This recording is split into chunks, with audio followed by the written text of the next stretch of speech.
Hello students, இப்போ நம்ம example 2 பார்க்கலாம். Find the area of the find the area enclosed by the ellipse x square by a square y square by b square equal to 1. This is the standard equation of the ellipse. இப்போ நம்ம area அதாவது எலிப்ஸோட area என்னன்னு சொல்லி find out பண்ண சொல்லியிருக்காங்க. So ellipse நமக்கு நல்லாவே தெரியும், இந்த மாதிரி ஷேப்பில் இருக்கிறது தான் எலிப்ஸ் சொல்லுவோம். இதில் எக்ஸ் ஸ்கொயர் பை ஏ ஸ்கொயர்னு கொடுத்துருந்தாங்கன்னா இந்த டிஸ்டன்ஸ் வந்து இந்த ஆர்ஜின்லேருந்து எக்ஸ் ஆக்சிஸில் ரைட் சைடில் உள்ள டிஸ்டன்ஸும் ஏ, லெஃப்ட் சைடில் உள்ள டிஸ்டன்ஸும் ஏ டிஸ்டன்ஸில் இருக்கும். அண்டு இந்த பாயிண்ட் வந்து லெஃப்ட் சைடில் மைனஸ் ஏ கமா ஜீரோன்னு இருக்கும். இந்த பாயிண்ட் வந்து ரைட் சைடில் A comma zero plus A comma zero. அதே மாதிரி இங்கே பி கமா ஜீரோ அண்டு இந்த பாயிண்ட் வந்து மைனஸ் பி கமா ஜீரோன்னு இருக்கும். ஸோ இது எலிப்ஸோட ஈக்குவேஷன். இந்த X square by A square Y square by B ஸ்கொயர்னு கொடுத்தா ஸோ அதோட டயக்ராம் அதாவது அதோட கிராஃப் இப்படி தான் இருக்கும். அந்த இதோட டிஸ்டன்ஸ் வந்து பி, இந்த டிஸ்டன்ஸ் வந்து பி. இது எல்லாமே நமக்கு தெரிஞ்ச ஒன்று தான். இப்போது இந்த எலிப்ஸோட ஏரியா என்னன்னு சொல்லி ஃபைண்ட் அவுட் பண்ண சொல்லியிருக்காங்க. நமக்கு தெரியும் இல்லையா, இன்டெகிரேஷன்னா அந்த கர்வ் எக்ஸ் ஆக்சிஸ் கூட ஏற்படுத்தக்கூடிய அந்த டிஸ்டன்ஸ் எவ்வளவோ அதுதான் நம்ம இந்த கர்வோடைய இன்டெகிரேஷன். இந்த இன்டர்வல் அதாவது 0 to a என்ற இந்த இன்டர்வல்ல இந்த கர்வை நம்ம இன்டெகிரேட் பண்ணோம்னா இந்த கர்வுக்கும் எக்ஸ் ஆக்சிஸ்க்கும் இடைப்பட்ட ஏரியா எவ்வளோன்னு சொல்லி நமக்கு தெரியும். இதுதான் இன்டெகிரேஷன் நம்ம ஸ்டார்டிங்லேயே பார்த்தோம் இல்லையா. ஸோ இப்போ இந்த எலிப்ஸோட மொத்த ஏரியா ஃபைண்ட் அவுட் பண்ணோம்னா நம்ம ஃபர்ஸ்ட் குவாட்ரண்ட்ல உள்ள இந்த கர்வுக்கும் இந்த எக்ஸ் ஆக்சிஸ்க்கும் இடைப்பட்ட இந்த ஏரியா ஃபைண்ட் அவுட் பண்ணிட்டோம்னா அதே மாதிரி தான் இதே சேம் ஏரியா தான் இங்கேயும் இருக்கும், இங்கேயும் இருக்கும்.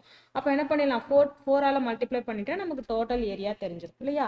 ஸோ ஃபர்ஸ்ட் நம்ம என்ன பண்ண போறோம்னா area of the ellipse equal to 4 times area in the first quadrant. Okay va, quadrant. So first quadrantல ellipseோட ஏரியா எவ்வளவோ அதை ஃபைண்ட் அவுட் பண்ணி நம்ம 4ஆல் என்ன பண்ணிக்க போறோம், மல்டிப்ளை பண்ணிக்க போறோம். சரியா, இதுதான் நம்மளோட ஏரியா ஆஃப் த எலிப்ஸை ஏ டினோட் பண்ணிக்கலாம். ஸோ இதுதான் ஃபார்முலா. நெக்ஸ்ட் நமக்கு ஈக்குவேஷன் பாருங்க. கிவன் ஈக்குவேஷன் எப்படி கொடுத்துருக்காங்க, x square by A square plus y square by B square equal to 1. இதுவரை நமக்கு கொடுத்தது ஃபங்க்ஷன்ஸ் எல்லாமே எஃப் ஆஃப் எக்ஸ், அதாவது ஒன்லி ஃபங்க்ஷன் ஆஃப் எக்ஸ்னு இருக்கும். நம்ம எப்பவுமே ஒய்யை தான் என்னென்னு எடுத்துப்போம், ஃபங்க்ஷன் ஆஃப் எக்ஸ்னு, அதாவது ஒய் ஆக்சிஸை தான் நம்ம எஃப் ஆஃப் எக்ஸ்னு எடுத்து ஸோ எக்ஸோட கரஸ்பாண்டிங் வேல்யூக்கு எக்ஸோட வேல்யூஸுக்கு கரஸ்பாண்டிங் ஒய்யோட வேல்யூஸ் எடுத்து நம்ம கிராஃப் பண்ணுவோம் இல்லையா. ஸோ அப்போது ஃபஸ்ட்டு இங்கே ஜென்ரலாக அதாவது இம்ப்ளிசிட் ஃபங்க்ஷனாக கொடுத்துருக்காங்க. ஸோ ஜென்ரல் ஃபங்க்ஷனாக கொடுத்துருக்காங்க. இதை நம்ம என்ன பண்ண போகிறோம்னா ஃபஸ்ட்டு ஒய்க்கு சால்வ் பண்ணிக்க போகிறோம். அதாவது இந்த ஃபங்க்ஷன் எப்படி எழுதலாம், Y square by B square equal to 1 minus X square by A square. So this implies that Y square equal to y square equal to b square into b square into LCM எடுத்துட்டோம்னா a square minus x square divided by a square வந்துரும் இல்லையா. therefore y equal to plus or minus b square by a square square root of b square by a square into a square minus x square. b square by a square க்கு square root எடுத்துட்டோம்னா y equal to plus or minus b by a into square root of a square minus x square. இதுதான் நம்மளோட f of x value. சரியா, அப்போ இந்த ஃபங்க்ஷனோடைய plus R மைனஸ்னு இருக்கு இல்லையா. So y equal to b by a into square root of a square minus x squareன்றது இந்த curve. ஓகேவா. அடுத்தது y equal to minus b by a into square root of a square minus x squareன்றது இந்த left side அதாவது negative சைடில் உள்ள curve. So அப்போ இந்த கர்வோட equation என்ன, b by a into square root of a square minus x square. therefore நம்மளோட curve in the first quadrant அதாவது ஒய்யோட ஈக்குவேஷன் இந்த ஃபர்ஸ்ட் குவாட்ரண்ட் எப்படி இருக்கும், எப்படி ப்ளஸில் இருக்கும் இல்லையா. So B by A into square root of, ஏன்னா நம்ம ஃபர்ஸ்ட் குவாட்ரண்ட்டில் மட்டும்தான் ஏரியா கண்டுபிடிக்க போகிறோம். ஸோ ஃபர்ஸ்ட் குவாட்ரண்ட்டில் அதோட ஈக்குவேஷன் எப்படி இருக்கும்னு தெரிஞ்சாலே போதும் இல்லையா. ஸோ ஒய்யோட வேல்யூ அதாவது எஃப் ஆஃப் எக்ஸோட வேல்யூ ஃபர்ஸ்ட் குவாட்ரண்ட்டில் இந்த எஃப் ஆஃப் எக்ஸ்ன்ற கர்வ் இந்த மாதிரி இருக்குது. ஓகேவா. அடுத்து நமக்கு லிமிட் வேணும். இந்த இந்த இந்த இன்டர்வலில் நம்ம இன்டகிரேட் பண்ணாதான் அந்த இன்டர்வலில் நம்மளோட ஏரியா கிடைக்கும் இல்லையா. ஸோ அப்போ எக்ஸ் ஆக்சிஸில் இந்த கர்வ் வந்து எதில் ஸ்டார்ட் பண்ணி எதில் முடியுது, இந்த கர்வ் 0ல் ஆரம்பித்து ஏவில் போயிட்டு முடியுது. ஓகேவா. அப்போது எக்ஸோட வேல்யூ and limit போட்டுக்கலாமா? Therefore the limit is x is equal to 0 to a. ஓகேவா, நம்மளோட curve தெரிஞ்சிச்சு, லிமிட் தெரிஞ்சிச்சு. Now let's find the integration value. So therefore area equal to 4 times the area in the first quadrant சொல்லிட்டோம் இல்லையா? So first quadrantல நம்மளோட curve என்ன? b by a into square root of a square minus x square dx.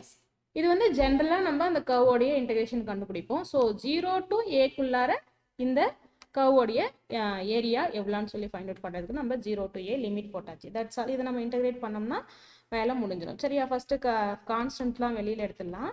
4b by a into நம்ம பாதியாக பிரிச்சுக்கலாம். ஓகேவா, so 4b by a into square root of 0 to a square root of a square minus x square dx.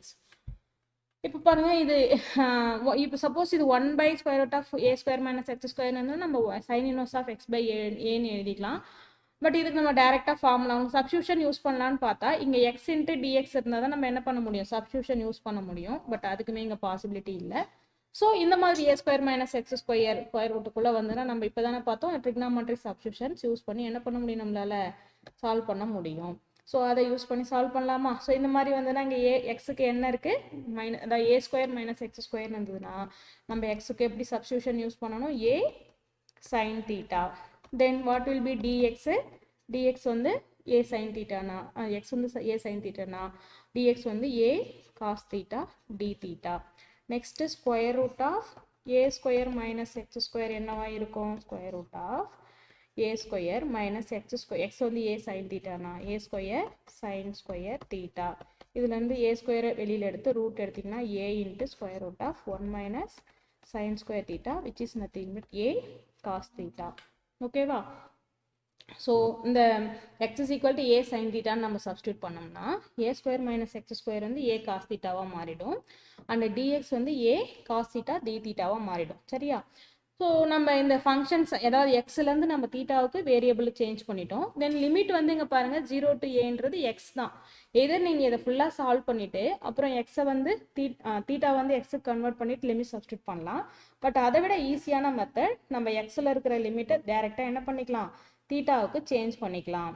ஓகேவா, so எக்ஸுக்கு என்ன limits கொடுத்துருக்காங்க, 0 to a கொடுத்துருக்காங்க, 0 to a கொடுத்துருக்காங்க. நம்ம அதை எதுக்கு மாற்ற போகிறோம், தீட்டாவுக்கு சேஞ்ச் பண்ண போகிறோம். ஓகேவா, so X is equal to 0, இதுதான் நம்மளோட X is equal to a sine theta தான், இதுதான் நம்மளோட ரிலேஷன். இதில் எக்ஸுக்கு 0 போடுங்க, ஏ இன்ட்டு சைன் தீட்டான்னு மாறிடும். So sine theta equal to 0, a by 0 by a, so that is nothing but 0. So theta equal to sin inverse of 0.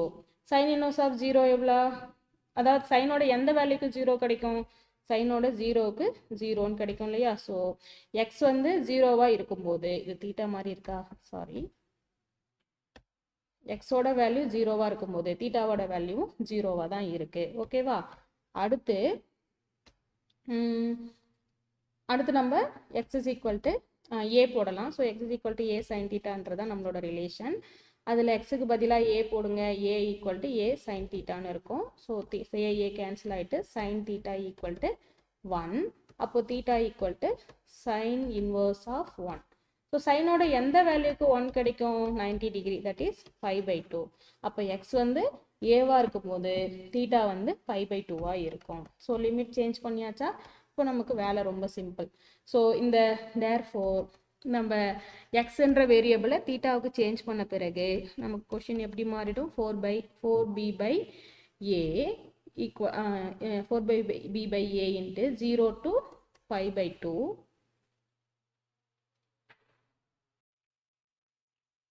So நம்ம இந்த சப்ஸ்டியூஷனுக்கு அப்புறம் இந்த a எப்படி மாறிடும், 4b by a into 0 to 5/2. Square root of A square minus X square வந்து ஏ cos theta and DX வந்து ஏ cos theta D theta. ஓகேவா, so which is equal to 4b by a into integral 0 to 5/2 a into a square constant, let's take it outside. then the remaining terms will be cos square into cos square theta d theta. இப்போ a cancel ஆயிட்டு 4bAன்னு இருக்கும் மேலே. இங்கே வந்து 0 to pi by 2 cos square thetaவை integrate பண்ணணும். cos square thetaவை டைரெக்டாக integrate பண்ண முடியாது இல்லையா? ஸோ அதை நம்ம எப்படி எழுதலாம்? cos square thetaவை cos square thetaவுக்கான ஃபார்முலா என்ன? 1 plus cos 2 theta by 2. ஸோ அந்த இதுபடி நம்ம இதை எழுதணும்னா 0 to pi by 2 cos square thetaவை 1 plus cos 2 theta by 2 into d theta. So which is equal to, sorry இங்கே ஏன்னு போட்டுட்டேன், இது 4 இல்லையா, 4ba. ஸோ 4ab into இல்லை 2 வந்து கான்ஸ்டன்ட், ஸோ வெளியில் எடுத்துடலாம். வெளியில் எடுத்துட்டுனா இன்டெகிரேட் பண்ணால் 1 இன்ட்டு டி தீட்டாவை இன்டெகிரேட் பண்ணால் தீட்டா, காஸ் 2 தீட்டாவை இன்டெகிரேட் பண்ணால் சைன் 2 தீட்டா பை 2. இந்த 2 நம்ம ஆல்ரெடி வெளியில் எடுத்துட்டோம். ஓகேவா? That's all. 0 to pi by 2. இப்போது 2 கேன்சல் ஆகிட்டு, so 2ab into limit substitute பண்ணுங்கள், pi by 2 plus sine 2 into pi by 2 by 2 minus lower limit போடும்போது தீட்டாவுக்கு பதிலாக 0 போட்டால் 0 அண்டு சைன் 0வும் 0 தான். ஓகேவா? லோயர் லிமிட்டில் ரெண்டுமே 0 ஆகிடும். So 2ab into pi by 2, இங்கே பாருங்கள் சைன் பை மறுபடியும் என்ன தான்? 0. சைன் n பையே 0 தான் இல்லையா? ஸோ இதோட எல்லா வேல்யூஸும் 0 தான் வருது. தேர்ஃபோர் 2 கேன்சல் ஆகிட்டு pi abன்றது தான் எலிப்ஸோட area. Therefore, area of the ellipse is pi into AB. That's all.